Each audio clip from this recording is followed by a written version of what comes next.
What about some bad psychological advice to say somebody's parents or somebody's relatives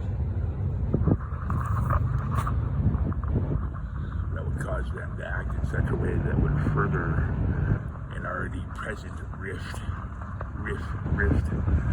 between the two of them, the three of them, the four of them, the five of them, by the actions that you were deeming applicable or necessary in that particular regard? And by saying What the heck?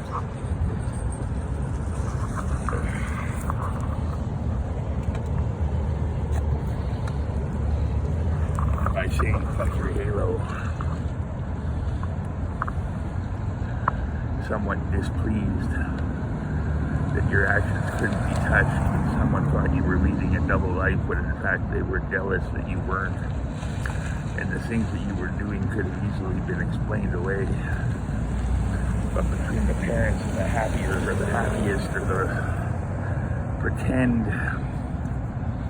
so-called narrative that you were living and not being able to see the real truth, supposedly according to you, or that was factual, or the things that had happened to you growing up, becoming insane with jealousy and wanting that person to have a hard life, wanting that person to know what it was like, wanting that person to know what you went through.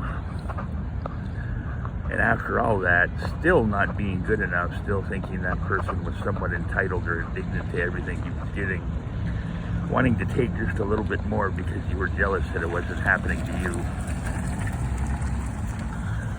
After all, what this person was exuding was confidence. You mistook it for arrogance.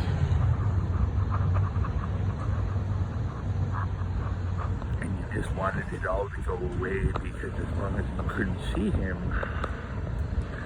or as long as you couldn't feel him, and I'm not talking about a woman when I say this, I'm talking about somebody with some mixed feelings, some confusion, some self-doubt, still being the fact that he hadn't truly hit puberty, had decided that that person was the love of your life, and that you were going to do what you had to do. Well, not necessarily love of the life, but that he was going to fix all your problems. You were going to have this magical transformation at, say, 40 or 50. And you were going to lure him into your way of thinking, being the fact that you wanted him before, but also needed to place him in a certain set of circumstances that left him rather vulnerable. And by controlling the narrative and by going to his family and by getting friends of his to purposely say bad advice, you were then able to accomplish your goal. Meaning the fact that now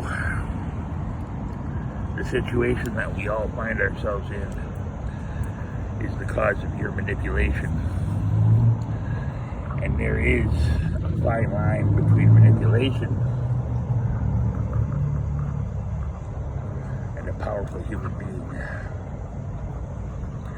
And also, perhaps maybe this person wasn't giving respect in his voice.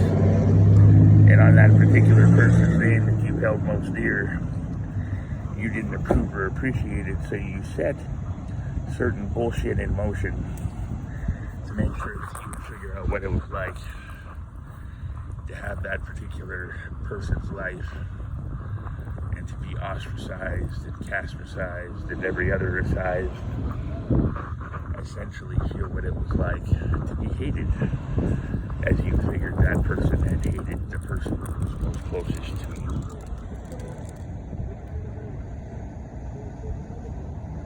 Once again, and allow me to reiterate, there is a big difference between power and manipulation. Manipulation also breeds resentment, and from resentment turns anger. And after that, the person that is being manipulated will literally fuck your life up the first chance he gets. or she for that matter, being the fact that we're not talking about any sort of instance in particular in this particular regard. God bless you all.